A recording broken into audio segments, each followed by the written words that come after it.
I'm Reen Schwarzer, and you're listening to the Giant Sword Podcast. Microphones, activate!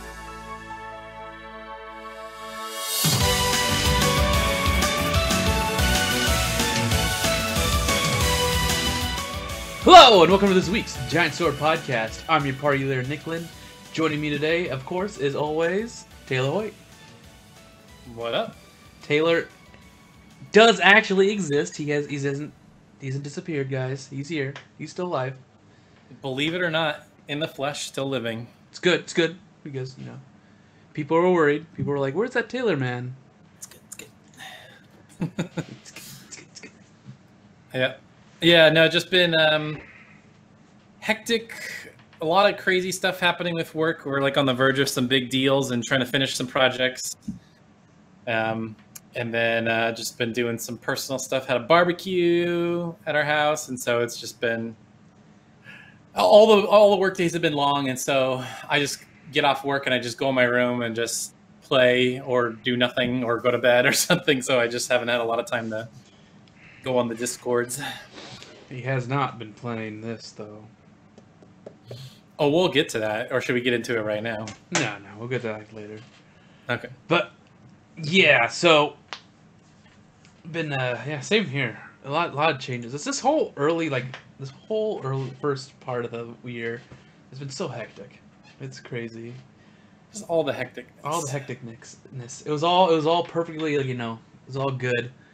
Everything was going straightforward. Everything was going my way, and then suddenly, we're gonna change your life and throw it upside down and do all this crap. I'm like, oh, thank you.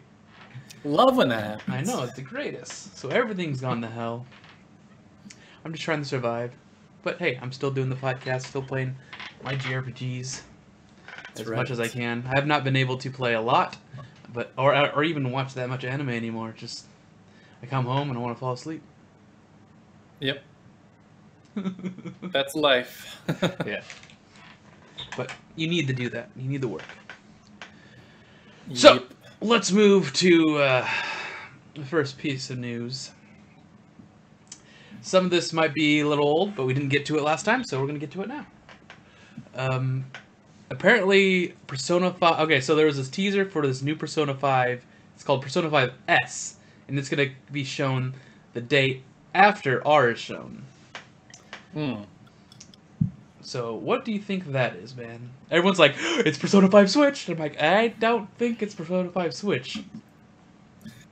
I don't... Well, so the only reason I think it's Persona 5 Switch is because there was that Best Buy leak that got taken down or whatever. I remember that leak, and I'm like, this is the day after April Fool's. This is probably some April Fool's joke that some guy at Best Buy did. Because it was Persona 5. It was a link to the past. Yeah, it was all these games that people want. And then I don't remember what the other one was. It was Metroid Prime Trilogy. That's what it was. Yeah, Metroid Prime Trilogy. That's right. Yeah. I'm like, okay. Yeah. So I don't know, because there's also apparently a registered site of Persona 5 U. So they already did a dancing game. I think one of those is definitely a fighting game. And then I don't know if it's Switch. I mean, I feel like it'd be really crazy for them to put Joker in Smash and not have a Switch port of some kind. I think that would be crazy. They have Persona 5 Q. Persona Q. It's all good. Persona Q. But the thing is, I think this, since it's shown after R, there's two possibilities. All right? S is just another version of R, but with a different character. So that might be the thing.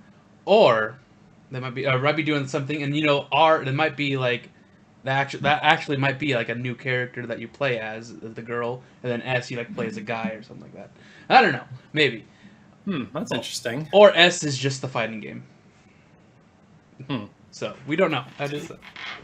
So you think there is zero chance that R is just an enhanced port for PS4, or an enhanced remaster or whatever, and that S is a Switch port? You don't think there's any chance that's what the two different games are? No, because if there was going to be a Switch port, it would just be the enhanced port.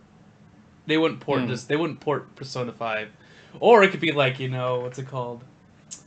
Uh, Final Fantasy 10 or Final Fantasy 15 Mobile Edition. It's just Persona 5 Mobile Edition. It's like really chibi graphics and everything, and it's on the Switch. That would be stupid. I Like mean, what they did with Final Fantasy 15 or yeah, whatever. exactly. I don't definitely not that, because Persona 5 could easily run on the Switch. Yeah, I mean, it ran on PS3, and I feel like Switch is more powerful than the PS3. Yeah, bro. It's gotta be. Yeah, somewhere between a PS3 and a PS4. Yeah. So that, yeah, those are the only things that I could see. What do you think? Oh, I mean, you just told me you think it's a Switch port. I think there's too many indicators, and there's too many rumors flying around for it not to be. I would just be so shocked if either Persona 5 R or Persona 5 Royal, since we know what that's called. If Persona 5 Royal isn't coming to Switch, then there is just some Switch version. Persona 5. Or Switch it could be okay. So, I think we'll figure this out the moment Persona 5 the Royal is actually shown. Like, what's different about it? If it's shown to be like an enhanced port or anything like that, it's not going to be. There's no Switch port. That's it. That's the port right there. That's the game. That's the Persona 5 Enhanced Edition. If it's shown to be something completely different, like a side story that you play as, and it's like a 50-hour long campaign, you play as something else, running alongside the Persona 5 story, then we could see S being maybe some kind of Switch thing. What if it's Persona 5 the sequel? They're already gonna do that? No. Yeah, that wouldn't make any sense, I guess, if they're doing an enhanced port. That seems dumb to think a sequel.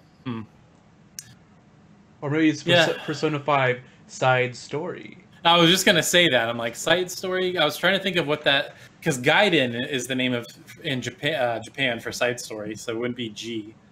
But yeah, Persona 5 side story or Persona 5. I don't know. There's all this new stuff, and I just don't know about it. I still need to watch those hour-long specials for Persona 5, because apparently there's a Kawakami one that I gotta watch. Oh, that's right. So there was, speaking of Switch ports and stuff, there was a rumor floating around today that there's going to be a Nintendo Direct this week. So that would be interesting. But if they already said that they're not going to unveil Persona 5 R and or S until the end of the month, that would be weird if they announced something at the Direct or didn't announce something. See, I was thinking about this last night. One of the things that annoyed me the most about the way they talked about Persona 5 in the West is it was never on any big stage. And I was like, it was so clear the more that they were showing of it. I'm like, this game's going to be huge. It's going to be awesome. And nobody's talking about it. It was never on an E3 stage for PlayStation. They announced it once at the very first PSX, and they were just saying, it's coming to... Persona 5's coming to the West. And it was literally a logo. They didn't even show anything. They didn't show anything at the following PSX. I just felt like they could have done more to push that game. We were there when it was demoing at PSX the second time we went, right? It was actually true. I forgot about that. That's we went there, and then I remember the people at Atlas West. I think they were like, we had no idea this was going to be this popular, because they had to get rid of the Sonic booth to make the line go to do the Sonic booth, and it was hilarious because they kicked Sonic out.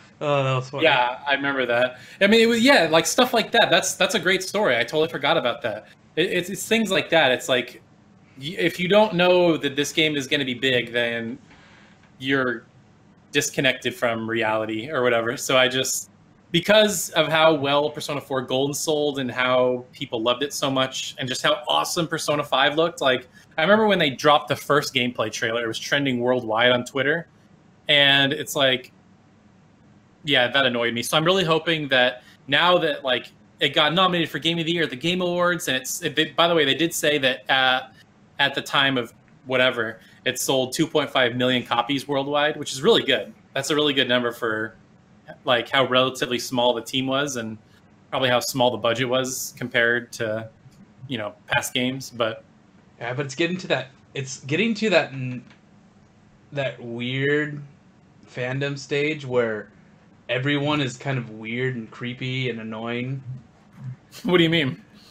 like it's kind of getting to that level of what's it called?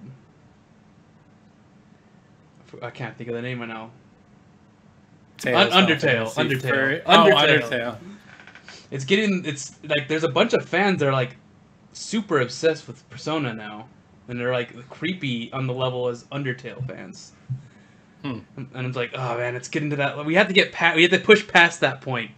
I don't want to be known as one of those niche fandoms that just like push everyone away. Well, you know, as long as we don't see any shirts on Hot Topic, I think we'll be good. Yeah. Once we see that Persona shirt at Hot Topic, it's all over. We're like, shh, it's over. We're done. No more. Yeah, it's Joker's mask and it says you'll never see it coming. It's like, all right, it's all over. Yep, it's done. We lost. Oh, we just gave him ideas. I'm sorry. Yeah, but I think it's definitely not niche. It got too many accolades and it sold too well to be niche, but it's definitely not like Final Fantasy level, because if last I checked 15 sold like 10 million copies or something. I still so it's got a ways to go to Final Fantasy. I just don't get it. I mean, it's as simple as name we were recognition. waiting 10 years for that game and people were just buying it out of pure curiosity. I mean, that's all it was, frankly. They're like, oh, I know Final Fantasy. That's it. That's a lot of people are just like, I know Final Fantasy. It's it must be good.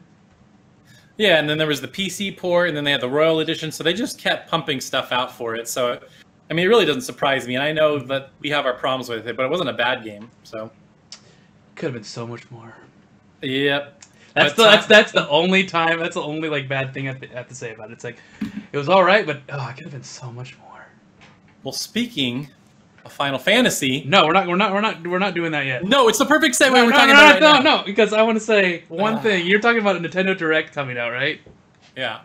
I'm gonna say if they show gameplay of Joker on Smash, and that is it, and no mention of a port or anything like that, it's not happening.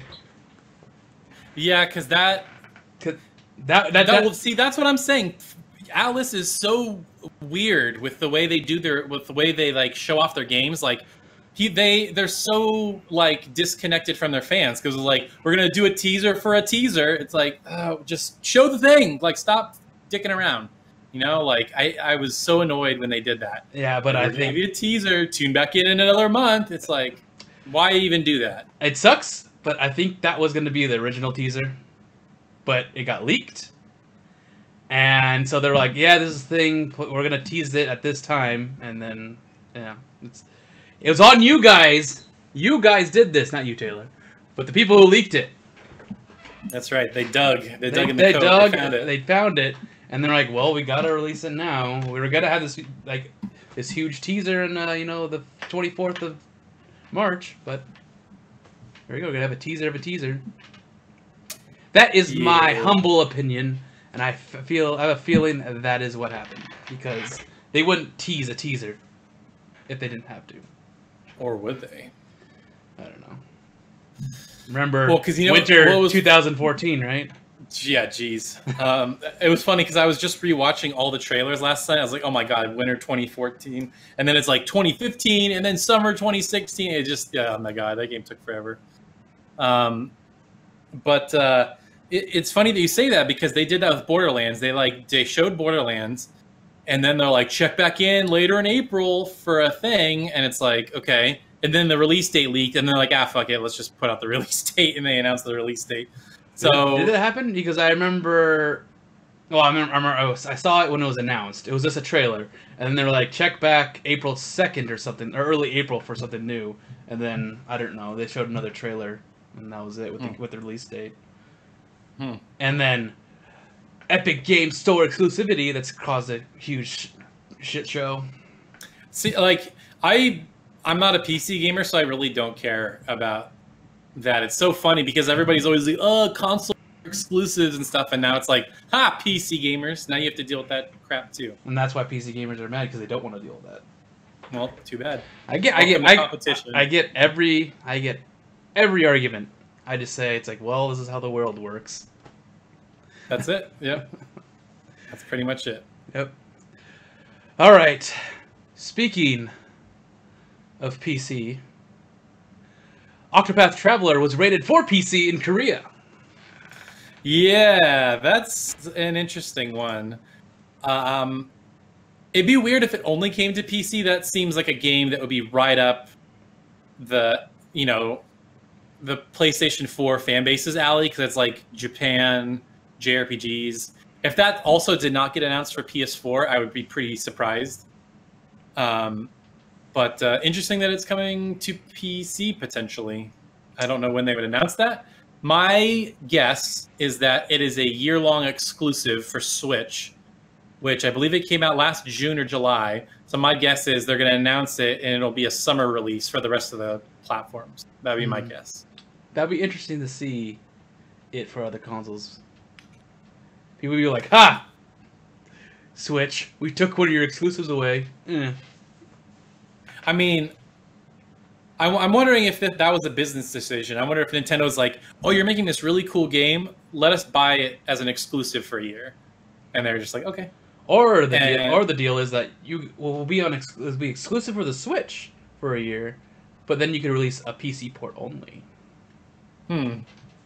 Yeah, there's a lot of weird things going on, because I don't know if you saw this, but all the Quantic Dream games from PlayStation are now on PC. So like Beyond Two Souls, Detroit. Was it Detroit? Was Detroit? Yeah, one? Detroit was one. Detroit is the latest PS4 one. And then the one with the origami killer, I can't remember what that's called. Heavy Rain. Heavy Rain.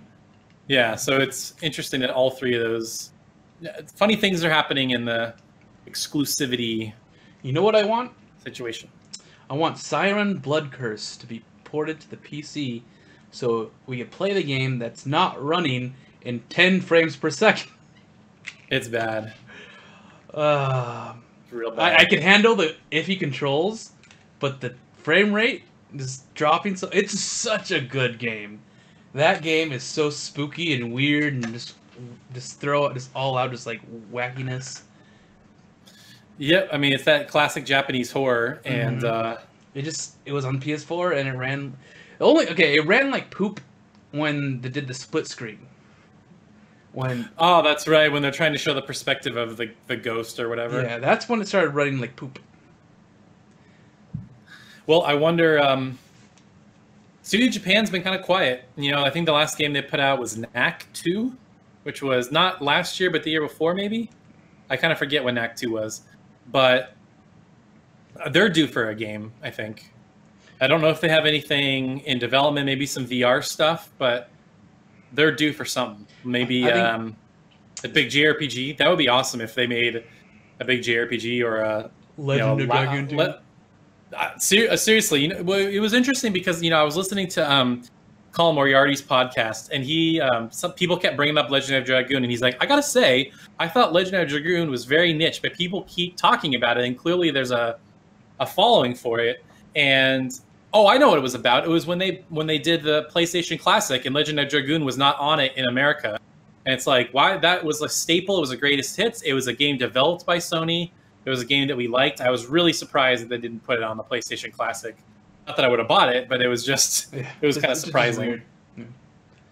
Well, I was going to say, Sony in general has been very quiet for the last half a year. Yeah, I mean, they did their State of Play, which was terrible. But maybe that's them just testing the waters, and then we'll see what they try next time. They just need to have Shuhei Yoshida just host the State of Play.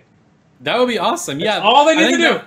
I think that was what was missing, is they didn't have a personality. It was just some announcer. And Nintendo does that. I get it, because Nintendo totally does that too. There's some directs where it's just an announcer guy, and he goes from one trailer to the next, and there's nobody on screen. But when they do have somebody on screen, I think it helps you connect with them. It makes them more human. So what they need to do is it should be Shuhei Yoshida introducing the State of Play, talking about the games, and then it goes into the narrator. Yeah, or if there's a big first party game that he wants to talk about, something like that would be cool. But and they also need to stop freaking censoring everything. Well, speaking of censoring, you want to move on to that? Yeah, sure. I mean, I don't know what else there is to say about Octopath. I just think, yeah, that's cool if it's coming, and I would be shocked if it wasn't also coming to PlayStation. All right. So let's go to the censoring one. Senran Kagura series director leaves Marvelous because of Sony's harsh censorship. Yeah, so let's see. I'm trying to see if there was a quote. So here's what he says.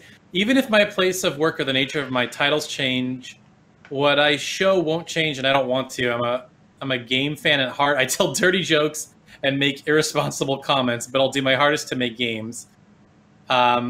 He's always gonna be the big boob producer. That's what he says. That's right. Yeah, and he, I believe he now works at Cygames. Because he wants to work. Yeah, because I read it. He wants to work on a fantasy game. He wants to do that. He moved to Cygames. So apparently, there's going to be a lot more big boobed characters in whatever that game is. Grand Blue Fantasy. Grand Blue Fantasy, love it. I mean, they just had the 5-year anniversary, and my timeline was absolutely flooded with fan service photos from Grand Blue Fantasy because they were selling like swimsuit skins or whatever for the game, and there was all these characters in bikinis and whatever, and I was like, oh boy, they really were going after making those fans thirsty, you know? Of course, it's Grand Blue Fantasy. If people did not expect that, you gotta know that's it's like Fate. The Fate, yeah, Fate Go or whatever. I don't understand that series. There's too much going on. Too much. But yeah, this is just something has got to give with the Sony censorship stuff. Although I did hear that they allowed Capcom to take out the censorship in Devil May Cry 5 because they're just getting too much. Yeah, and so I'm wondering. I don't know where this is coming from, but the fact that they are having to like go extra censorship. And if anybody that has ever played a Senran Kagura game, I mean, the game is censored already, so I don't know how much you could possibly censor it further. Like I don't know. So I think it's because it's Western morals going up against Japanese morals, and society. In Japan, or because all the girls are like 16, 17, right? In Senran Kagura. Because in Japan, 16 is the age of consent. So that's like a bunch of 18-year-olds for Japan, for West. It's weird for Westerners sometimes, but it's just why don't they, instead of censoring it, just make their age go up to 18? Let's make it 18. Yeah. That's all you have to do. I mean, I get it. People were like, it's not exact, but people like Suits don't get that. Suits are bureaucrats that don't get any of that crap. They don't get Remember, America is the world. There's no one else but America. That's right. What people think of. Yep. All right. Let's go to the next thing about another person leaving the studio. Hideo Baba leaves Studio Istolia in Square Enix. Even though he went there to create a series or create a game, and that game has not yet released yet. Yeah, so the game that he was working on was called Project Prelude Rune, I believe, and they didn't really have much to show. It was like a guy with a headband, and they showed it before, right? They did, yeah. And they show a guy with pretty bad running animation, and he runs to a cliff and turns around. Didn't he kind of look like Saray? A little bit. I mean, he had short brown hair, and he has like a red headband. And it wasn't clear why he left. Mm-hmm. But I had been kind of reading around with some people that are kind of considered insiders, and they were saying that he kind of... So I did not know this, but apparently he directed the Tales of Destiny remake. That's the only Tales game he directed. And that's the best Tales game ever. So. Yeah, and then they made him a producer, and the rest were all terrible. Or what I feel like the next, Zillia 1 and 2 and Zestiria, I feel like were the weakest run of 3 games in the series. That's just my opinion. And he was responsible for all 3. And people were saying that he kind of he was a bit of a micromanager, and he felt like he was this like auteur on the level of like Kojima, and he's like, oh, we were going to do it my way or the highway. And I think a lot of people were just they didn't like working with him. I mean, those are just the rumors I read. I have no idea if that's true. All I know is that when I was reading about this, everyone's like, "Good, Zesteria is awful. Zesteria is the worst. Zesteria." I'm like, it's not the worst. It's just not completed. It's a good game. It's okay to be in the minority, Nick. I know. I enjoyed that game. I could call out its faults though. So. Yeah, that's it. Like you can enjoy games that are not 10 out of 10s. Yeah. The thing is, so there used to be two team Tales teams. It was called Team Destiny and Team Symphonia. How ironic.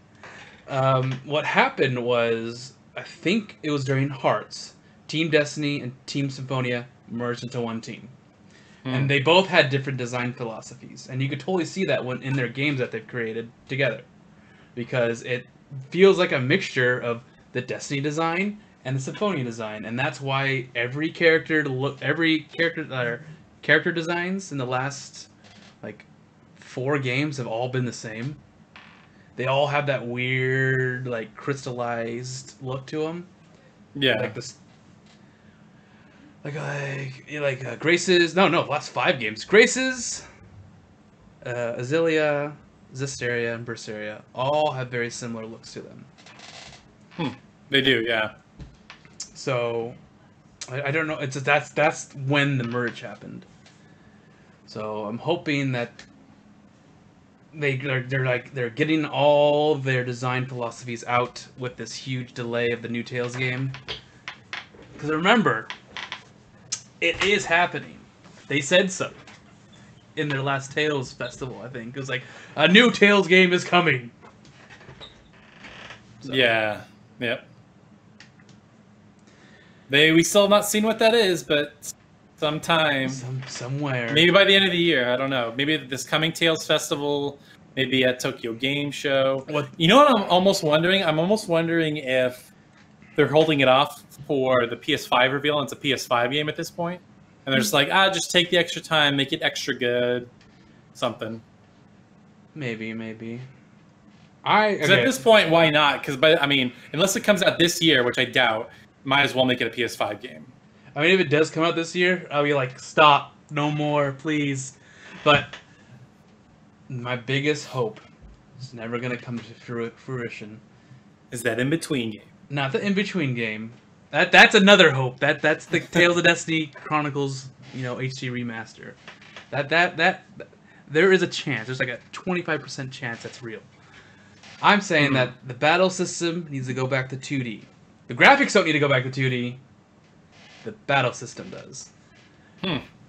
So imagine having the graphics of Dragon Ball Fighters, and then when you're doing special moves, you can do cool Mystic Arts, and it does the 3D effect when you're doing it, but it looks like it's 2D when you're fighting. Yeah. And then have this because the 2D battle systems, you could do so much more design-wise, so much more. Ugh.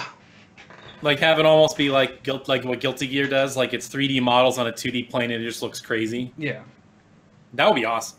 And I want I don't know. I like the battle system of Tales of Destiny 2. I liked how you were able to customize your abilities to do different things just from using them. You just keep using them and you gain points, and then you level when you're leveling up, you level up your abilities as well, and then you can make it so you put a point an upgrade and a damage in one of them, and then you can make it so there's a secondary ability where it's if you hold circle after you hit someone, you will instantly dash in behind the enemy, or you do a Mystic Art, or you could hold it and then it does an extra ability right after. And it's just oh man, there's so much depth you could do with this. So if they expanded on that with the combo counter system, good stuff. I don't know if I would want spells to be as deadly as they were in Tales of Destiny 2, because holy shit, they're deadly. Oh my gosh, they just do one spell. Enemy would do a basic enemy would do Ice Tornado, and if your party was in that spell, kiss them goodbye. They're all dead. Whoa, What was that? Your mic just changed to something else. But can you hear me? Is it fine? Now you're I'm Adrian. And it sounds like I hear like say something. Okay, hello? Yeah, it sounds like it changed mics. Hold on. Okay, we lost Taylor. We don't have any sound right now. Okay. Oh no, he's back. Okay, back to normal. I don't know. So I was fiddling with my cable and it must have came loose. Or Yeah, it something. sounded like you were going off like a webcam because I heard the fan, and you're like, "Hey, what's up, man?" Like it was very echoey and reverby, but now you're fine. I think I unplugged it. Yeah. So. Okay. Good. All right, let's move to a news topic that we know nothing about. All right. All right. So a new Sakura Wars was announced for the PS4 in the West. I have no idea what anything of this. I don't have no idea what the series is. Apparently, it's big and huge. It's huge and popular, and it looks like it's in feudal Japan, but with giant robots and waifus. Yeah, I think it's if I'm not mistaken, I think it's a strategy RPG series. I think. All I know is that we're gonna have a lot of people yell at us, but we got to talk about it. I have no idea what it is. I'm looking. I want to see what it is, but it's just like what it. It looks gorgeous. The style is really good. Yeah. The style is really nice. So let's see.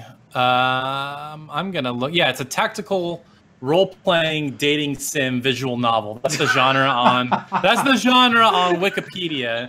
Now I have no idea what that means as far as all it means is that it's censored. Yeah.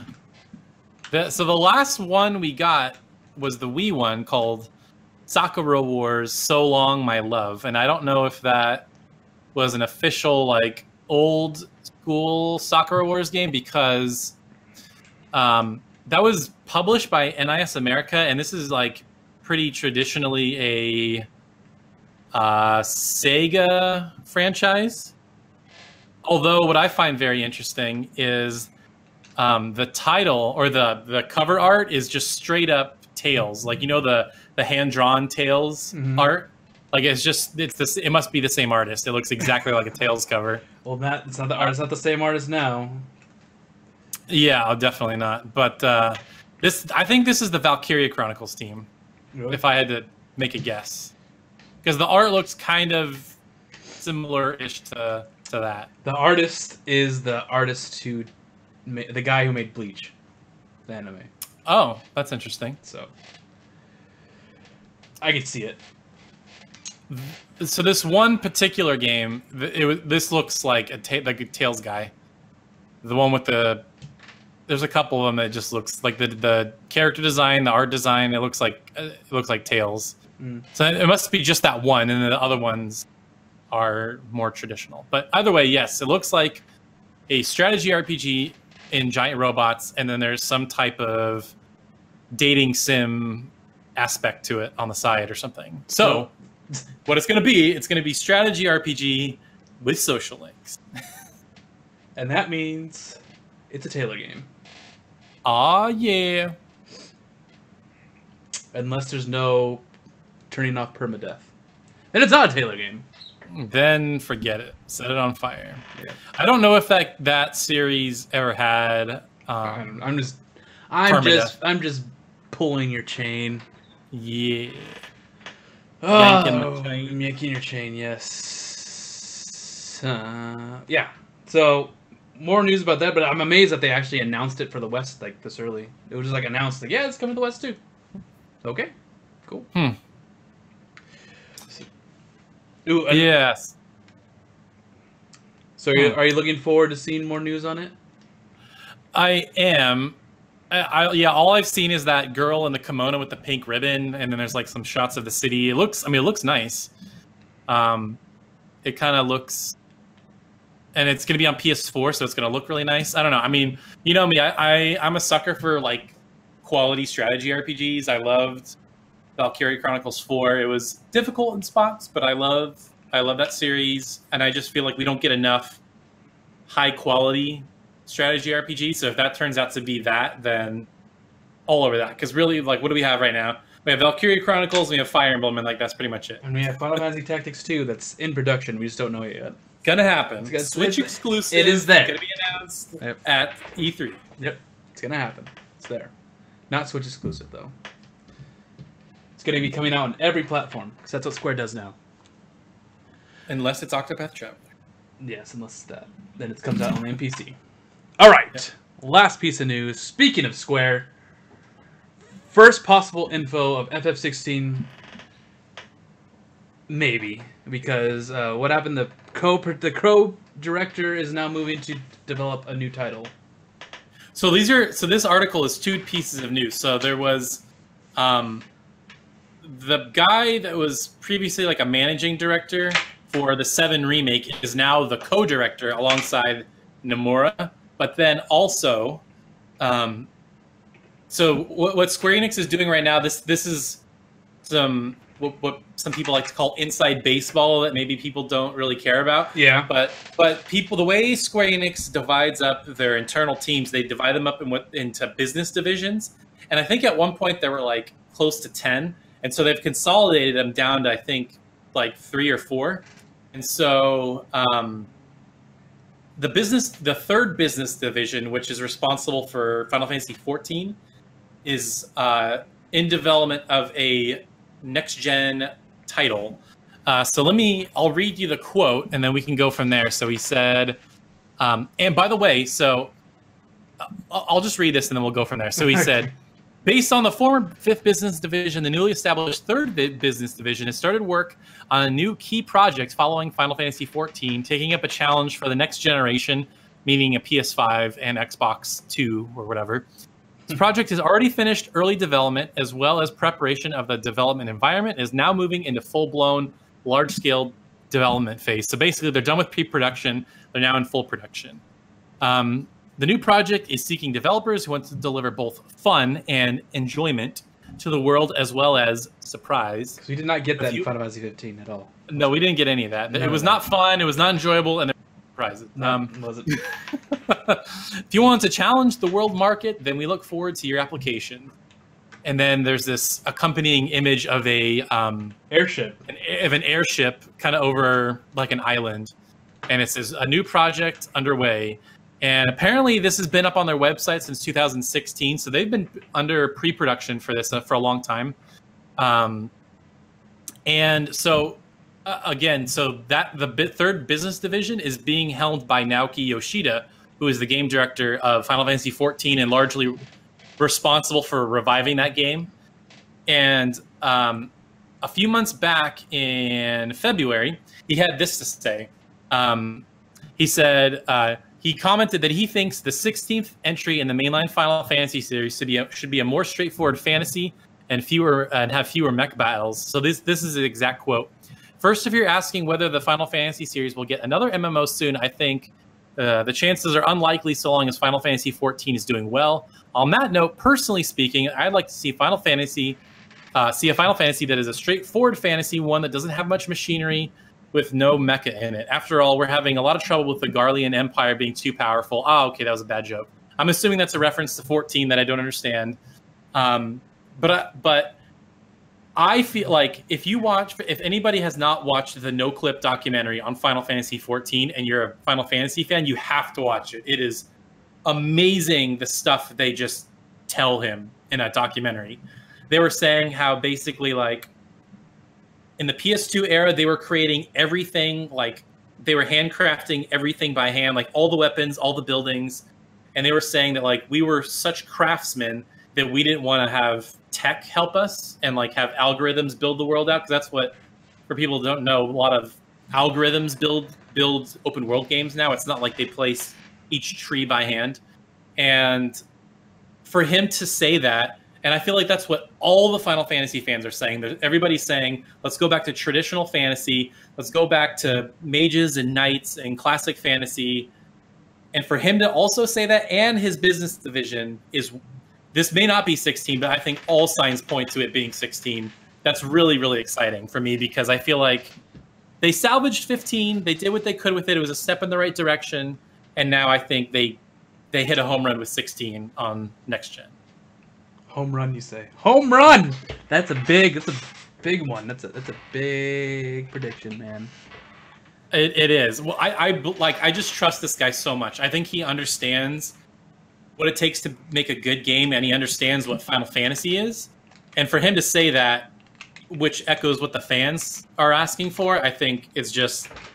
Amira. I would be completely shocked if Final Fantasy 16 is not a fantasy, has a fantasy setting, like classic fantasy setting. That'd be good. I'm gonna go back to basics, man. Final Fantasy 9 it up. Let's go. Final Fantasy 9 it up and going back to classic turn-based battle system. Ooh, that's now that's the question. Now there's a debate to be had there about whether if they're gonna go back to turn-based. I think they would have to make it a spiced up turn-based. Just make it more action-y. But still make it turn-based. Like, the ATV system, it was turn-based, but at the same time it kind of wasn't, because if you left your characters not select something, the enemies would keep killing you. Oh yeah, you just die, Yeah, for sure. So that was fine. Let's add more to it. Yeah, because I think Octopath Traveler and Persona 5, I think those are the pinnacle of turn-based combat right now.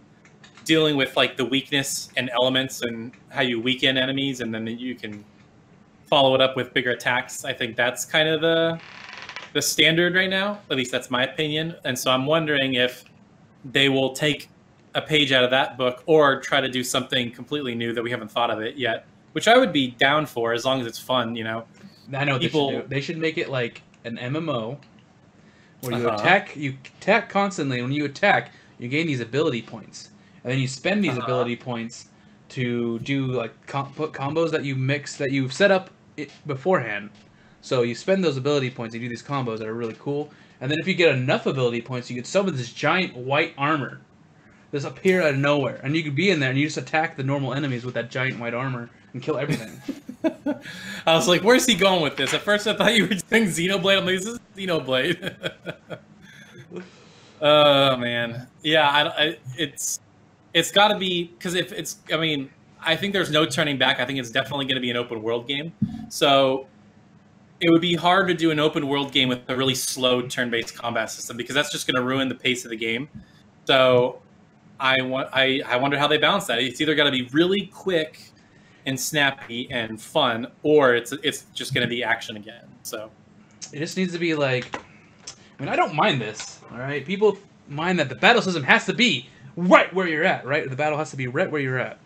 I wouldn't mind. It's like, you get hit by an enemy and then it like fades out really quick, like, and it goes into like a battle arena. Do the battle, fades out really quick back in. Because we could do that, we could load really quick, fades back into exactly where you're at. I wouldn't mind that. And it's not random battles. You see the monsters still. It's just... Yeah, I mean, I see why people would want that. I see why people would want that, but I just think that messes with the flow of exploration. If indeed it is an open world game. If it's not, then that's different. Because, like you think of Persona 5, it's a dungeon based, so the turn-based combat works. You do your combat, you find a thing, you do a puzzle. It's like the old school days, but I'm trying to picture a big open world game like Final Fantasy 15 or whatever. And Mr. Futaga was like, well, Dragon Quest 11 had turn-based combat, and that's a big open world game. And I'm like, yeah, but that battle system is really slow. I don't think that's an open world game either. It's just a more advanced. It's an linear. It's an evolved version of a JRPG that we know of. Yeah. So I don't know. We will see. We're probably not going to see that game till not this E3, but probably next E3 is my guess. Really? E3 2020, because at that point we'll probably start hearing about PS4, PS5, and where did we hear about Final Fantasy 15 at the PS4 reveal event for Sony? Right, Kingdom Hearts 3 and Final Fantasy 15.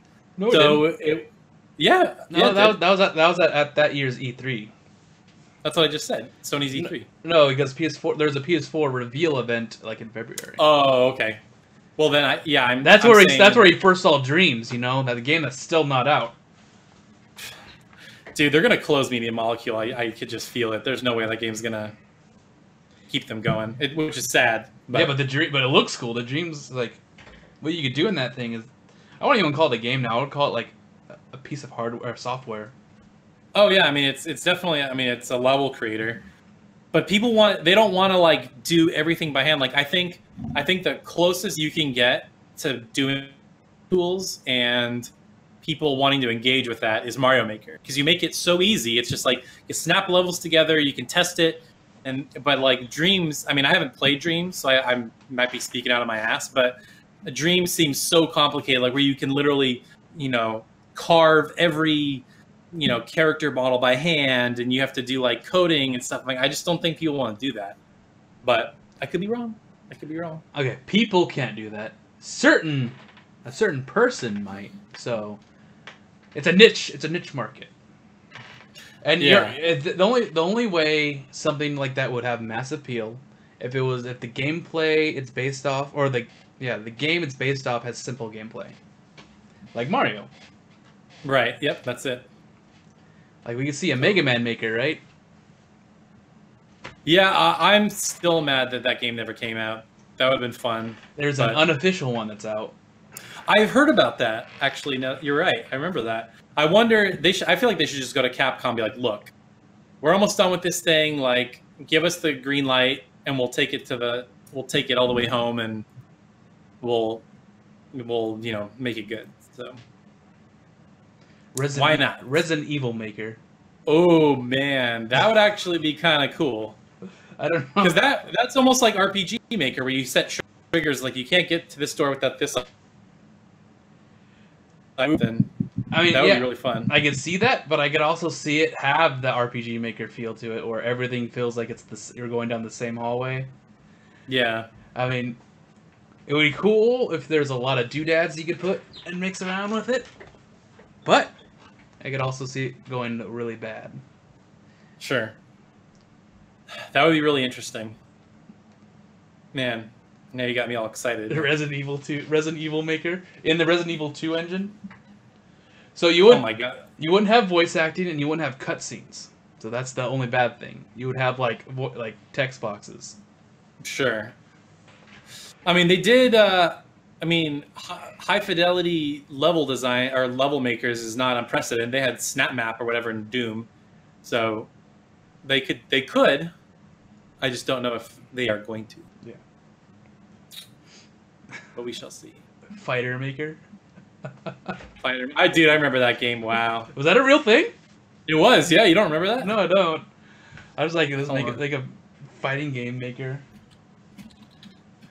What's it? Okay, yeah, it's literally called Fighter Maker. Is it made by the guys who did RPG Maker?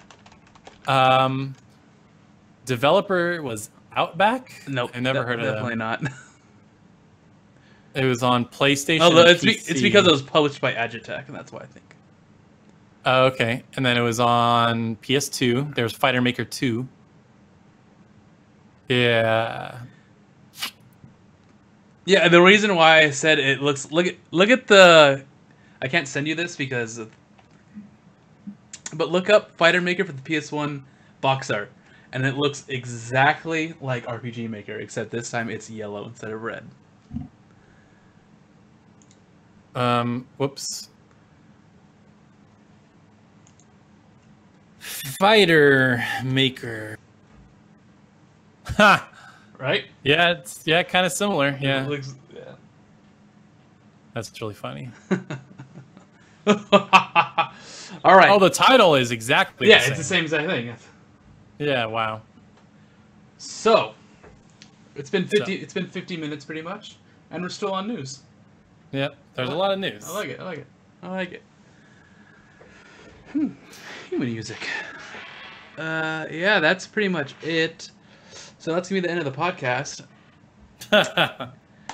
Let's move on to what we've been playing. Taylor, let's talk about Cold Steel 1. All right. So Cold Steel 1 was released on the PS4 just last week? Yeah, like week and a half ago. Yeah. And yeah, I got it. I have my Mira coin right here. And I've been replaying it, and I was able to get my Vita file and transfer it over to my PS4, so I'm very happy about that. Nice. So I started a new game with a New Game Plus, and I transferred everything. I was able to transfer everything over because you have the New Game Plus abilities, and you have like a certain amount of points that you can do. Oh, cool. Yeah. But what this does is if you transfer over your PS4 beta file to the PS4, it automatically lets you transfer things over, or gives you points that you could use. Oh, So cool. what I did is I saw what they gave you for free, and then what I could pick in my New Game Plus file. So I picked everything that wasn't selected already, that I was able to select again. So now I have everything, and they're all just costumes, and I transfer over all my quartz and master quartz and my levels and all that stuff. And I'm playing on the hardest difficulty, and the game's too damn easy. Really? Yeah, because I have my levels still. Because it says, oh, well, you're playing New Game Plus, basically. I am playing New Game Plus. Okay. And it well, said, then- and the hardest difficulty, and it says this difficulty is balanced for New Game Plus. I'm like, okay, so I should at least have somewhat challenge. No challenge at all. I kill everything in like 3 hits, or 2 hits, or a hit. I was playing it, and I was thinking about just like not transferring over my levels, or restarting, not transferring over my levels. Or you know what? Is this Cold Steel 1? And I really don't care about fighting all the battles again. Like having a challenge. I just want to do all the stories, or all the bonding events and story stuff.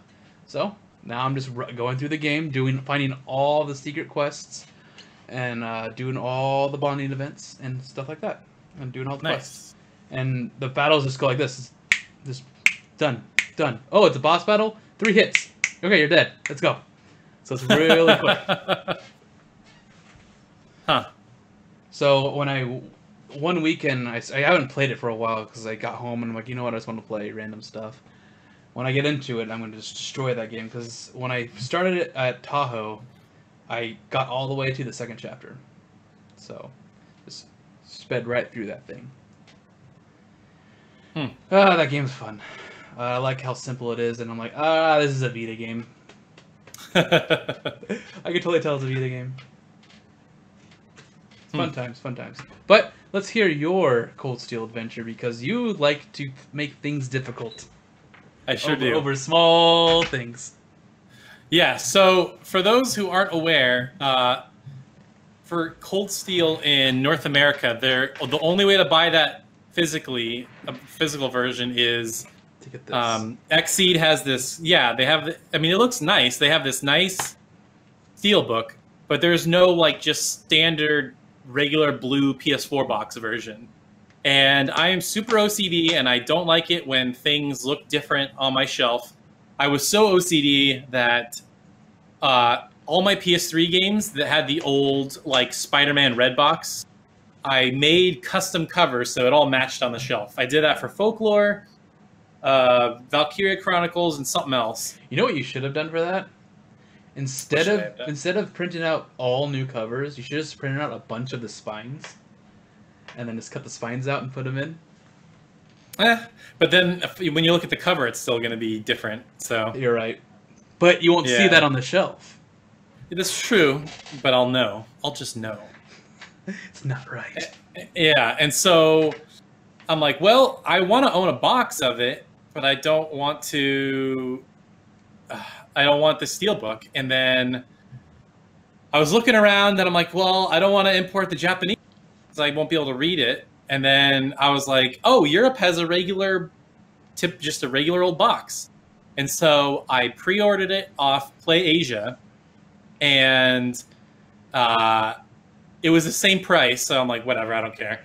And so I pre-ordered it, and then a week goes by, and I'm like, it still is not even shipped. And so I email Play Asia, and I'm like, hey, what's going on with my order? It's been like a week. And they're like, oh, we're really sorry. It's still not even in our warehouse yet.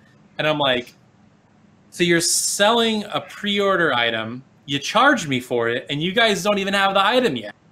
And then on top of that, so Play Asia's warehouse is in like Taiwan, I think. So it would have been another 2 to 3 weeks after they got it in their warehouse, whatever that would have been. So I was like, screw this. So I canceled my order. I found somebody on eBay that was selling it for $35. which is cheaper than 50, obviously. So, and it would have gotten it. The estimated shipping was like 2 weeks. I'm like, screw that. So I got my money back from PlayAsia, bought a European version from somebody off eBay, and it's going to be here by Friday, hopefully. So that is my weird, long, roundabout Cold Steel story. Because, and are you going to play it when it comes in? I don't know, because I'm in the middle of destroying Assassin's Creed Odyssey, and I'm 4 trophies away from the platinum. And it's been it's been fun. Like, the game's gigantic. It's been a fun story. There's been a lot of cool moments. It's been fun to track down the cultists and get new gear and do the shit battles. But I'm ready to be done with that game. Now it's getting to the nonsense trophies where it's like, go to every sub-region, upgrade your boat to legendary, and it's just like a lot of grindy stuff. So I'm hoping by the time I get the platinum, it'll have given me a week off to maybe catch up on some anime, and then Cold Steel will arrive, and then just jump right into that. So I definitely want to. I was almost, what I was almost thinking? I was rewatching the Final Fantasy 15, all the trailers, and I was getting nostalgic for old Final Fantasy. I was like, maybe I should replay 7. I haven't replayed 7 in a really long time. So I was almost thinking of like going back to classics and just playing 7. Just playing 7? You're going to play it and you're like, man, this game sucks. I hate it. And it's like, no, Taylor, don't. Nah, the nostalgia is too strong. Like, of course I'll love it. There's no way. There's no way. There is no way. Yeah. So yeah, that's what I've been playing. Playing Cold Steel. Excuse me. I need to go back to Rebirth. But work is crazy, so I don't have time to play games. But I have been playing Risk of Rain 2 on my... Yeah, I saw that. When did that come out? Pretty recently? When Borderlands 3 was announced, they announced that Risk of Rain 2 is coming to the PC, or is coming out, or is being published by Gearbox on the PC, and it's now available for Steam Early Access. So the game's not complete, but you can play it now. So, gotcha. So I'm like, okay, I know Risk of Rain, I enjoyed that, so I'm going to get Risk of Rain 2. And that game's very addicting. Nice. It's super addicting. And hard. So yeah, it's a fun time waster because it's I guess it's a roguelike. And you drop into a world and then you kill monsters and you try to find the teleporter and then you make the you find the teleporter. Oh, so you kill monsters, you gain money, and you find chests and secrets around the level that are randomly placed everywhere to level up your character or get your give your character more abilities because he only has 4 abilities that he could use. And so you do that, and then you go find the teleporter, fight the boss, go to another world, and then you just do that ad nauseum and then when you're doing that, the difficulty just keeps getting harder and harder and harder and harder and harder and harder. You just try to survive until the difficulty is just ridiculous. I think the last difficulty it's just ha ha ha ha ha ha ha ha. That's what the difficulty name is. It's just ha ha ha ha. There's a bunch of laughing. So that's how it is. It just gets harder and harder until you just try to survive as long as you can. It's not complete. It's supposed to have like a final area that you fight like a mega boss in, I think, and then it resets. But right now it just keeps repeating over and over again. But it's fun because you get to find you got to do certain things to unlock items for your playthroughs, and you have to find certain items to unlock during your playthroughs to make them actually easier, and then you unlock characters and all this stuff. It's fun. Cool. It's a U game, but it's only on PC. So interesting. I'm still waiting for that game that's as good and as addicting as Rogue Legacy. Rogue Legacy 2. Someday, Nick, they're gonna make Rogue Legacy 2, and it's gonna be amazing. But until that day comes, nothing tops it. Oh, you know what's funny? So apparently they were going to announce new stuff for Rune Factory 4 special and Rune Factory 5, and they had this huge event, and apparently there was nothing being said about the game at all. until the very end, which was just a trailer about Rune Factory 4, just showing off new stuff. And then at the end it says Rune Factory. There's going to be cross save stuff for Rune Factory 5 from Rune Factory S. So if you have a Rune Factory 4S save, it's going to transfer do something to Rune Factory 5. And I'm like, oh, okay, that's cool, I guess. Huh, that is interesting. But I'm still curious because the animated portraits for Rune Factory 4 are only in the marriage events that are new. They're not in the original game, so I wonder if that's going to be a final thing. So that the animated portraits are not going to be throughout the entire game, just the ending content for the marriage stuff. But at least we know that there's going to be animated portraits for 5. We shall see. But it also says, I knew this already, but it's coming out in July 24th in Japan, so hopefully it's not that long after until we get it. Yeah, that smells like a fall game, but we'll see. Yeah, we don't really know much about fall. Like, the only thing we know is Borderlands 3. Cold Steel 3. There's Cold Steel 3. Pokemon is November. I'm just saying it right now because it always is. And then Call of Duty sometime October, November, and then probably Battlefront 3 to coincide with Star Wars. Battlefront 3? Where did this come from? Because DICE puts out a game out every year. And it was Battlefield last year, and now it'll be Battlefront this year because there's a Star Wars movie coming out. That's my guess. I don't know anything. I'm just... They've been on that, like, Battlefront, Battlefield, so... Battlefront sucks, though. They need to make it good. Yeah, well, there's that Jedi Fallen Order game that Respawn's making, so maybe they'll make a good one. The first good Star Wars game in a long time. No, it's just gonna be Star Wars Battle Royale.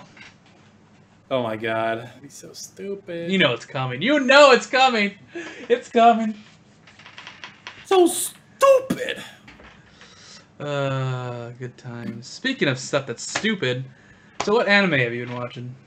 You haven't been watching anything, have you? I haven't really been watching anything. The only thing I've really been watching, I've been rewatching Kill la Kill with the English dub, just to have something to watch, so I don't have to pay attention. Yeah, and then Shield Hero when the new episode comes out.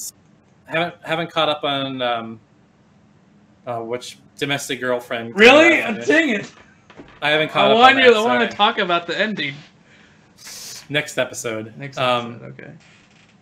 And then also, I haven't watched it yet, but the Fruit Baskets or the Fruits Basket remake is out, or episode 1 is out. I loved the original, so I'm definitely gonna watch this. I'm just gonna say, I'm not watching anything from the season until a couple episodes are out.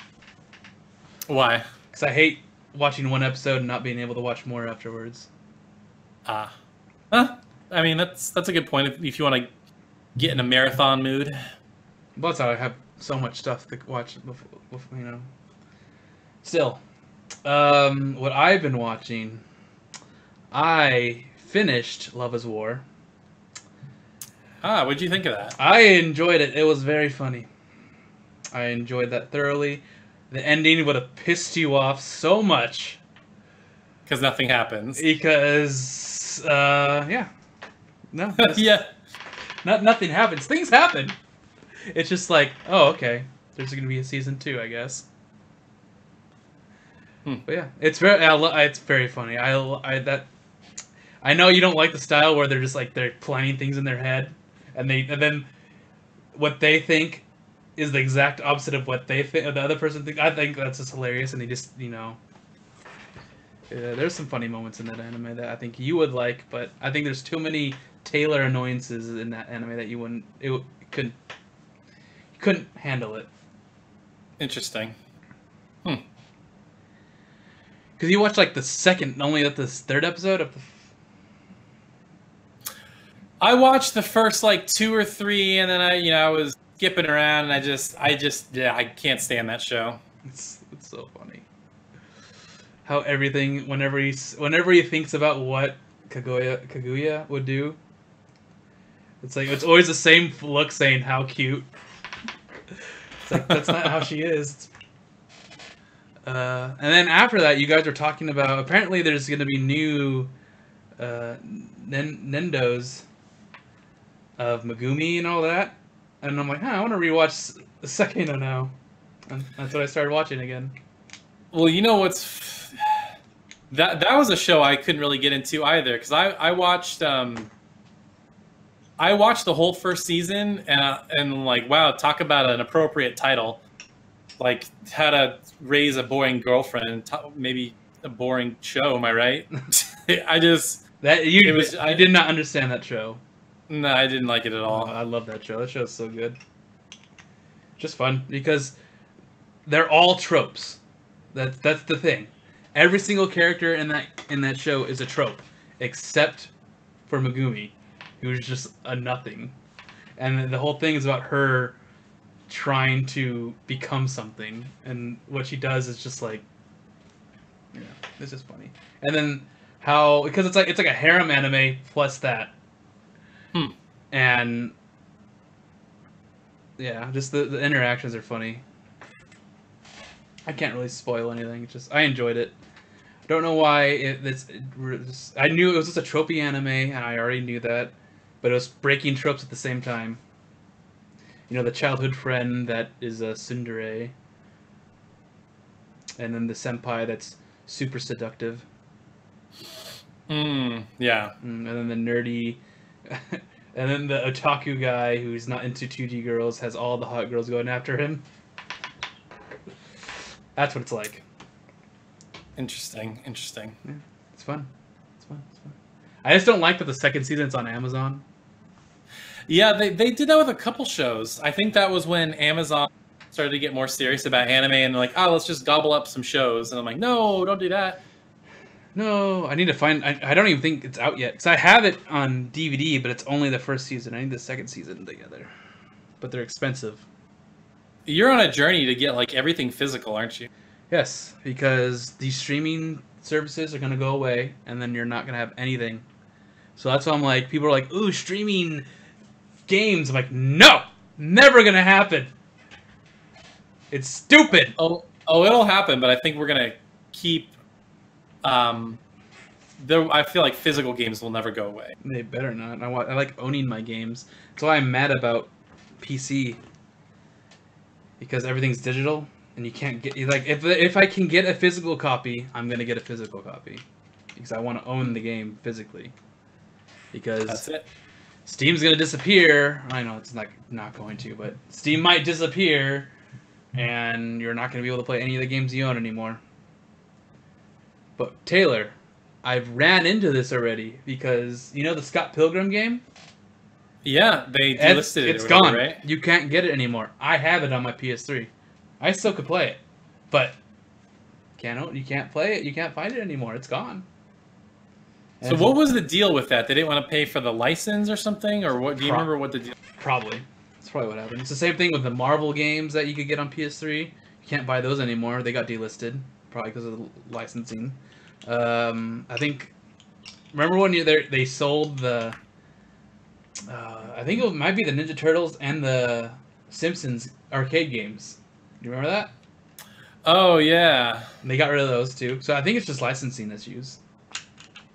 And I have the Simpsons game. Huh. Who published Scott Pilgrim? Was that... Ubisoft. Oh, it was Ubisoft. Okay. Huh. I liked how the game had the movie logo for Universal.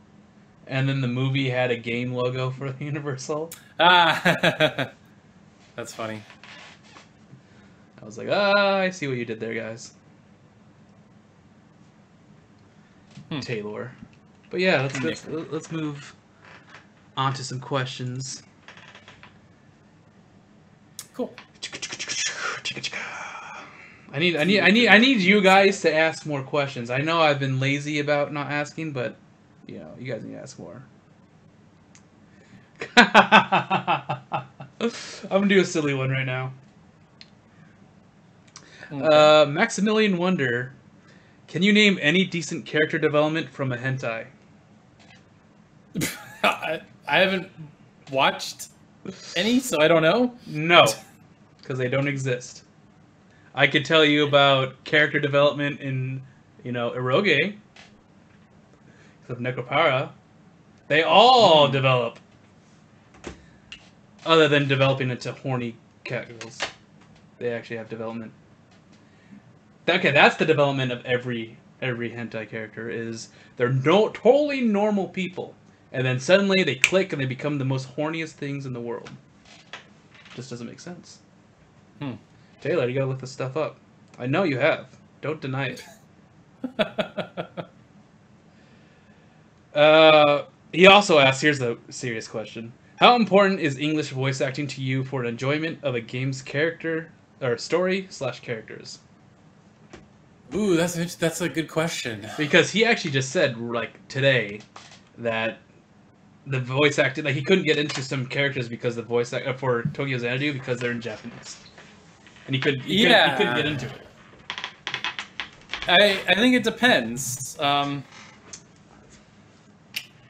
I mean, I prefer having the option, frankly. I was bummed that Tokyo Mirage Sessions did not have English voice acting.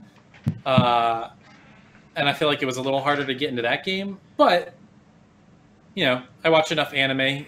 I'm used to it. So, I don't know. It depends. I'm not like... I know there's some people that only like Japanese, and then on the flip side, there's people that only like English. So I could do with either, because I like Tokyo Xanadu a lot. I like the characters, and you know, it's Falcom. It's a budget game, so I almost wonder if not knowing if the voice acting is good or not helped in that game. But Tokyo Mirage Sessions was definitely a bummer. I really wish I wish that had English, or at least the option. For me, doesn't really matter, because I've played entire games in Japanese, text included. I haven't had to read a guide, so just like I remember when I was playing Tales of Destiny 2, during the story scenes, I would be looking at a guide while listening to it. I wouldn't be watching the game at all. I would just be, you know, reading a guide. And I was still hooked into that game. Like, I'd be laughing because I would only be reading the part what they're saying. I would never look ahead. So it was like I was actually playing the game still. I mean, it's the only way I could play it, but it doesn't really bother. The only time it does bother me is when it's only in Japanese, is when they're talking in the battles, during battles. Ah, yeah. And I'm like, I don't know what you're saying. And I don't know what you're saying. And sometimes they're like important sayings that, like, I'm doing this, I'm doing that, and it's just, no. There's no. That's why they, I think Xenoblade 2 has, you could do the voice acting in Japanese, but there's no subtitles for the battles at all. And I was like, I can't do this. It's impossible. I need them to talk. I need to hear.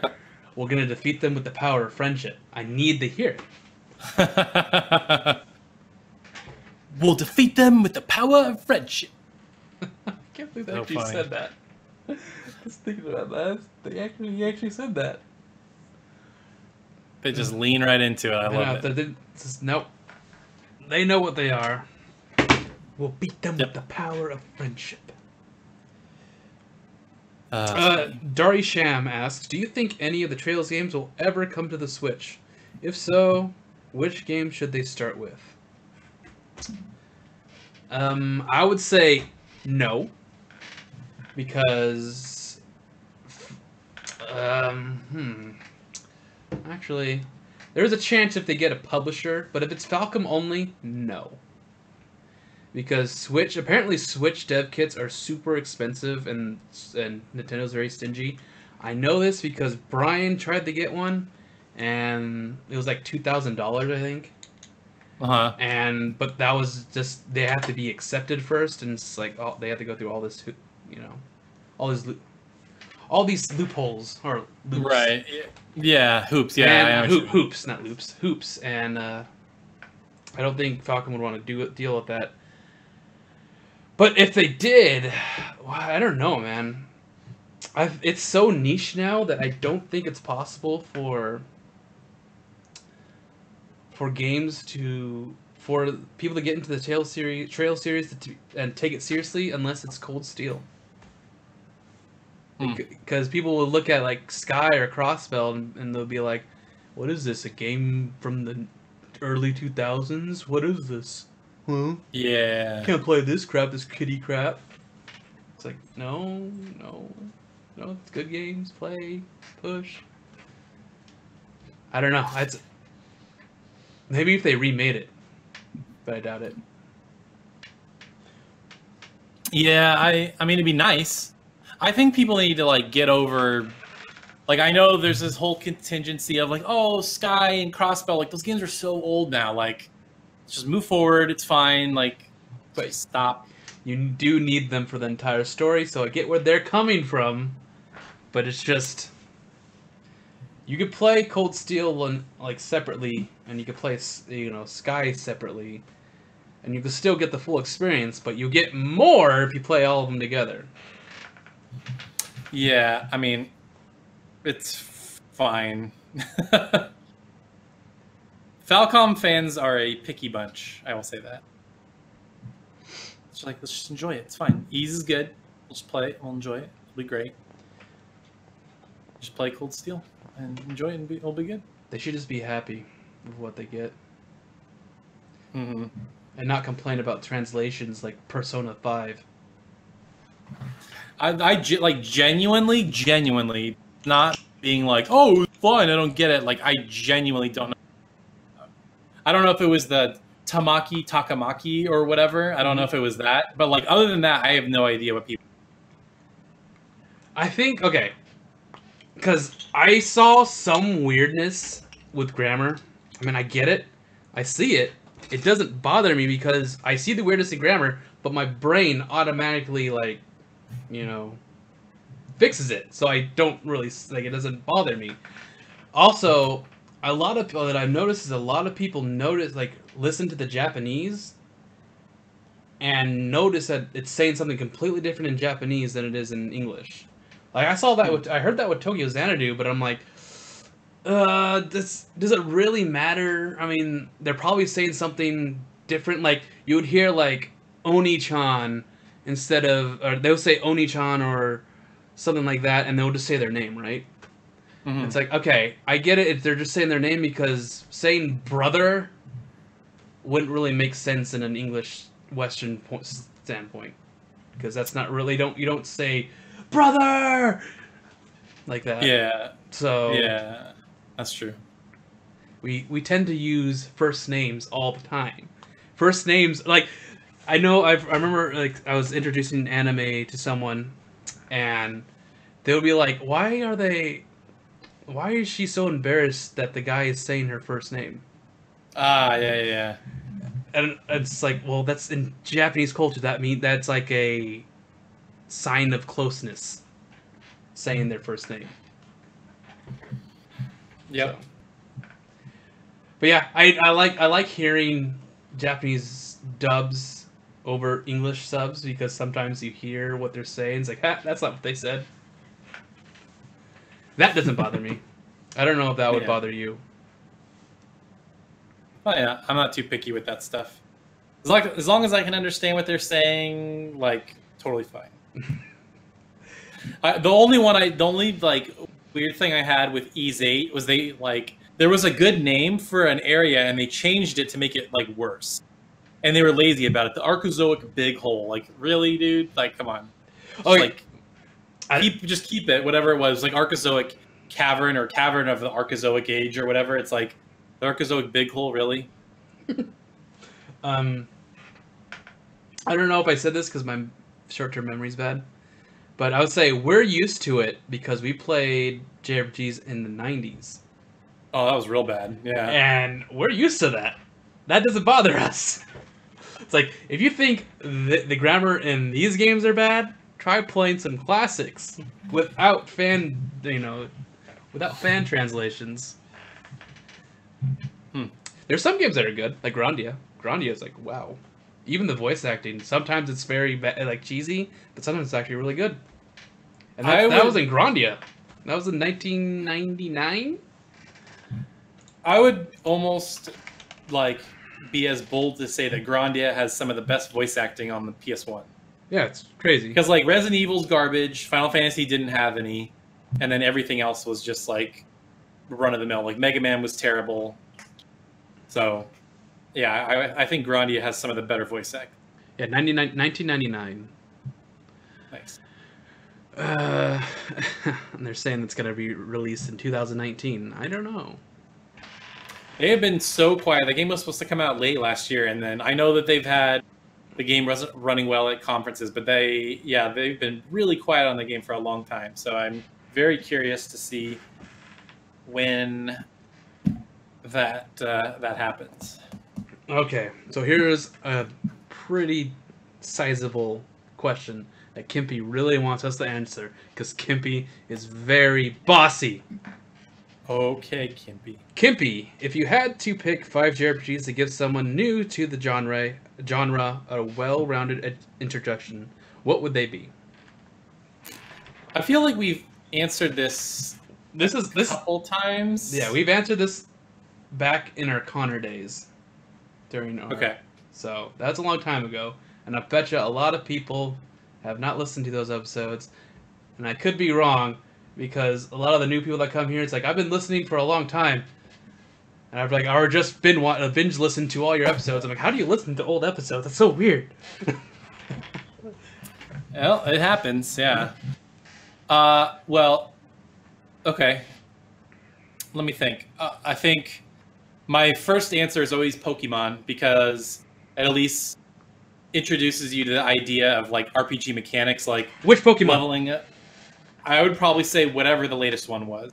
So maybe not Pokemon Let's Go, but maybe Sun and Moon. I would say Sun and Moon, because it introduces you the idea of like leveling up and getting different characters to your party and exploring. It's very basic, but I think it is a good representation of that. And I mean, like Kayla and Tyler, your brother's kids, can play those games. So it's Kayla can, Tyler not so much, but yes. But Kayla, okay, Kayla. Yeah. So that for me, that would be one. I think just for the sake of like the heritage, you got to play either Chrono Trigger or Final Fantasy VII just to play one of like the all-time classics.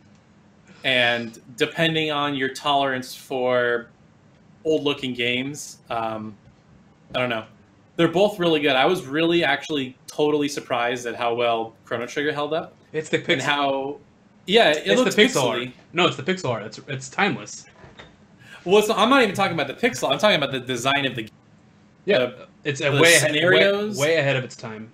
Oh my gosh, yeah, like I think you'd probably have to play that game with a guide, just because there's a lot of time travel stuff that's going on. There's a lot of eras, and I think it's easy to get lost.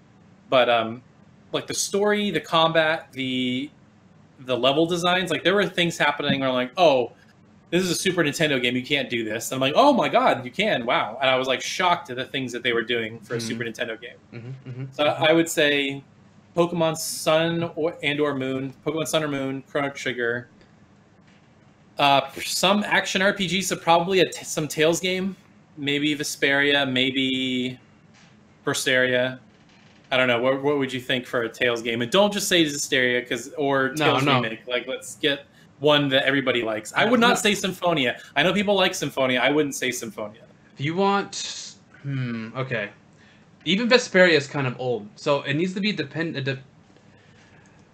well, this is your opinion. I'm going to give you my assessment before. So, okay. To give you hints, what between Berseria or Vesperia for you, man? Wait, say that again? For you, Vesperia or Berseria? I have not played Berseria. I hear good things about it.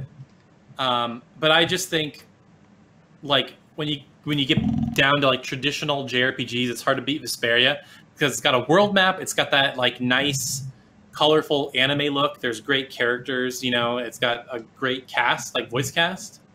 Yikes! And I know there's maybe the ending is not great or whatever. Yeah. But ending and villain are terrible. Well, maybe they fixed it. You didn't? Did you beat the definitive edition? No, but I know. But Kimpy did, and he said, "Wow, yeah, this ending is so awful." I'm like, I told you. But the game itself is good. Interesting. So let's see. So let's go to that. So I would say Chrono Trigger. I would say Tales of Vesperia. I would say Pokemon Sun or Moon. I would say probably Persona 5, just because it's a newer one. It's very colorful.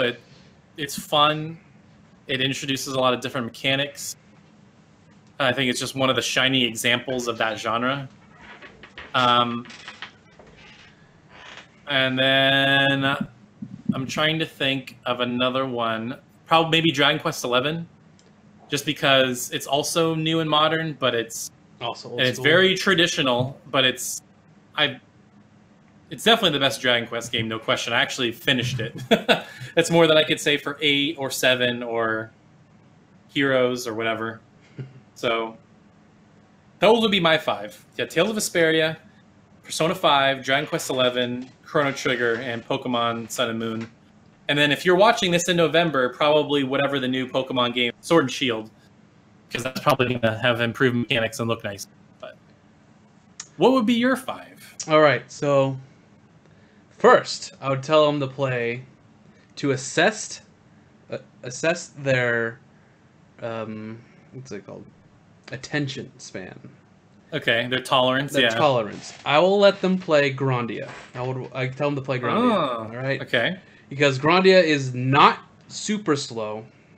It has an action-y battle system, and it's held up really well, all mechanically wise. The only thing it hasn't held up is the weird 3D-ness, but that might change with the HD remake or HD remasters. So, Ooh, that's a good point. I would say Grandia because it gives them all the basics.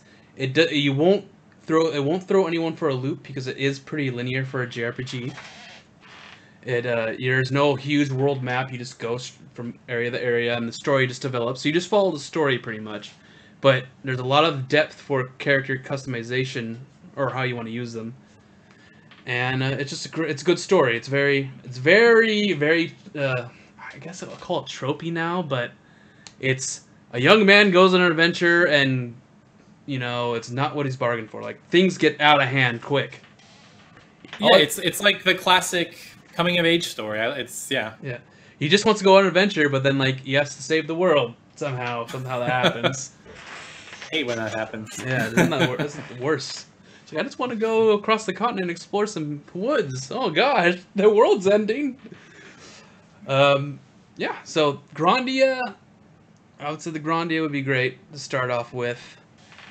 For the second one, if you're good with Grandia, this is impossible. If money and availability is not a factor, I would say Tales of Destiny or Tales of Eternia.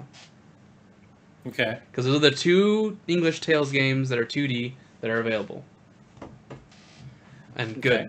But those cost a lot of money, so those are hard. If you couldn't handle the oldness of Tales games or of Grandia, what would be next?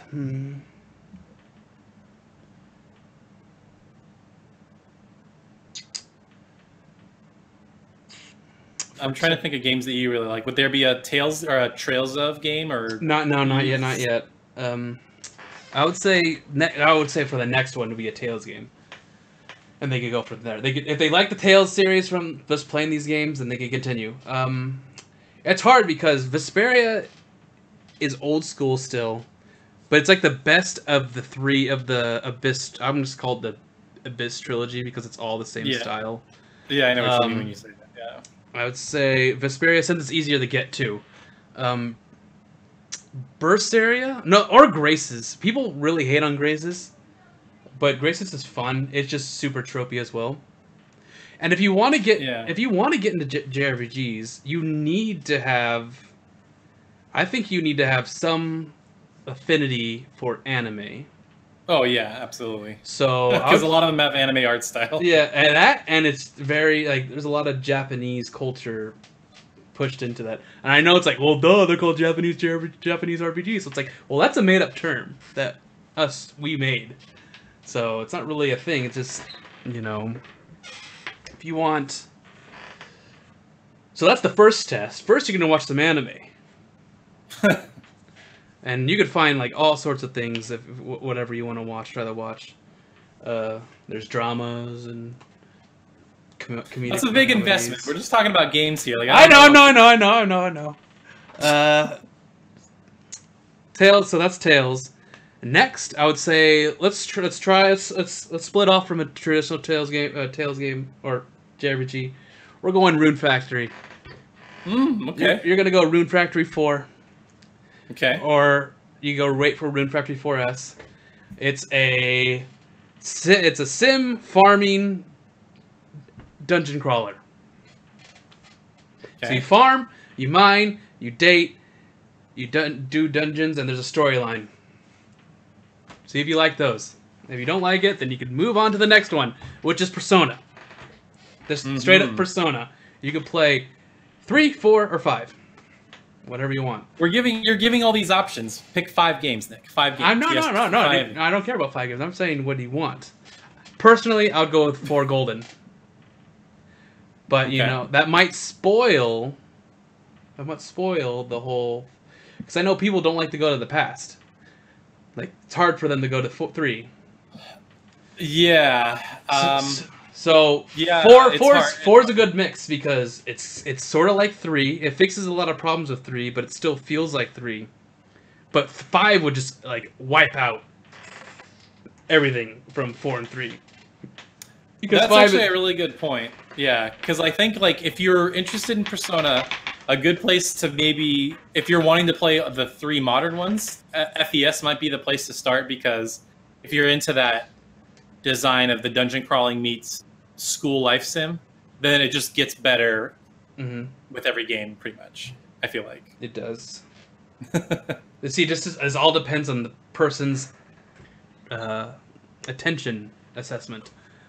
So but this is about what you would suggest. Yeah. This is my suggestion. This is all this. So everyone who's listening to this could, I would say Persona 4 Golden.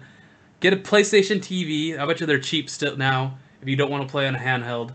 And just play Persona Golden. And then the last? What should be the last, Taylor? I don't know. I don't know. You haven't had any Final Fantasy games. I know you're not the biggest Final Fantasy fan. I know. But Final Fantasy is not my thing. I'm trying to think of a lot of the games. Ooh, I mean, you're a big Trails fan. So. All right, so this is you're if you're on the 5th, if you're on the 4th, you're going all in. You're in. We're gonna throw some crap at you. Not really crap, but we're gonna throw the big ones at you. I'm gonna have a split because I can do this. I'm breaking the rules, Kimpy. I'm doing this. Okay. All right. You could either start with Trails in the Sky. Or Trails of Cold Steel. Or you go down the deep rabbit hole of Kingdom Hearts. Ooh, I kind of forgot about Kingdom Hearts, actually. All right, you go down the deep because you're already down the rabbit hole of JRPGs. You could go through an extremely well-connected world that spans 8, 9 games now, soon to be 10. Yeah. Or you just do Kingdom Hearts, which is just wackiness. Which is also a lot of games. Yes. Depending on how deep you want to get into it. And you can just buy the entire thing on PlayStation 4. The entire series. Yep. That's what I would pick. Because once you're on the 5th game, you're in. You like JRPGs. Yep. We could do a whole episode on this, and we do some well-researched stuff. Yeah, well, because like for me, like if literally we were to make like a genuine starter's guide, it would be like that. It'd be like, okay, here are like really easy to get into games, and then if you like game A, here are 2 other games that you might like. If you like game B, here's 2 other you might like, because you gotta like. I mean, let's be honest. JRPGs are kind of hard to get into because they're often plagued by really long openings. Sometimes it takes a while to get into them. Like Persona is like really guilty of that, but once it gets going, it's really good. And then also they tend to have like really convoluted stories that are hard to follow. So like you have to kind of start with a little bit more basic ones. Like I like Grandia. Like Grandia is so straightforward. My dad was an adventurer. I want to be an adventurer too. Me and my friend are going to go on an adventure. Like it doesn't get any more basic than that. And there's a lot of those type of games like Lunar, and I mean Pokemon is basically that. Like, oh, I'm going to go be a Pokemon trainer. Yeah, because I picked Grandia because at first it's a PS1 Saturn game, PS1/Saturn game, and it has the old style aesthetic, yet it feels like it's timeless. Like it plays really well. Yeah, it's got a good combat system. So it's just, yeah, it's aged really well. I could pick like super, I could pick the typical Final Fantasy VII, all this stuff, because if you like Grandia, we could go even farther and say, okay, you could do Grandia. Let's see if you can handle this one, and then after that, the door is open. So, if maybe we'll do like a whole episode where this is a topic, and we research it, and we do a bunch of meetings before we record the episode, and we can just do that. That would be bad, because I that's what I think would be the way to go. Like, because like you said, it's like, okay, here are like really beginner ones, and then you can branch off for there. If you don't like this part of it, okay, go over here. If you don't like this part, go over here. Like there's so many threads to JRPGs, and there are so many ways you can go with it. Yeah. So yeah, I agree. Like if you want action, there's a very different subset of games in action as opposed to turn-based. And then you get into the whole argument of our strategy RPGs, JRPGs, like tactics. See, I was thinking about that. I'm like, okay, this is something completely different. Like, I would totally recommend these, but that's for a different time. That's for like after game 3 or game 2. Yeah. But if you guys, I've been saying a lot of buts, so let's move on. I was about to say another but. If you guys really want us to go further with this topic, be sure to tell us on Discord or in the comments below. Or even just tweet at us. You know our tweets, they're in the descriptions. That's right. Go to the description, let us know what you think. Join the Discord, join the discussion. We got Soda Bread. Join the crew. It seems like every other week we get like somebody new. Mm-hmm. Which is pretty cool. You know what's funny? Waka Waka Waka just has this question. Imagine you are having to teach a semester-long class on JRPGs 101 for complete beginners to the genre. You must pick 5 JRPGs to educate them and make them possibly fall in love with the genre. And why would you pick those 3? People want us to talk about this topic. Well, like a beginner's guide, or like, hey, if you're just getting into them, because like the topic it's hard because it's like, do you introduce them to games that are easy to digest and easy to get into, or do you show them the classics that maybe are a little dated and hard to play, but like if you like JRPGs, you need to play these games. It's really hard to, suss that out. Yes, that's why I did the Grandia test. I thought of that when you were talking. I'm like, that's a perfect number 1. Yeah. So yeah, that might be a good episode or a good topic for like a couple episodes down the road. Like really plan it out, and we can each have like a little list, and we can describe our thoughts or whatever.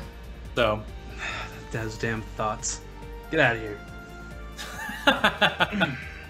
All right. Yeah. So this has been a nice, fun episode. Thank you for your questions. Be sure to ask more. You ask them at our Discord, or even tweet them at us. I'll save them in a little folder. But yeah, thanks for watching, and we'll be back next week. And see ya. Taylor, say bye. Bye. Bye. Bye. Goodbye. Bye. Bye.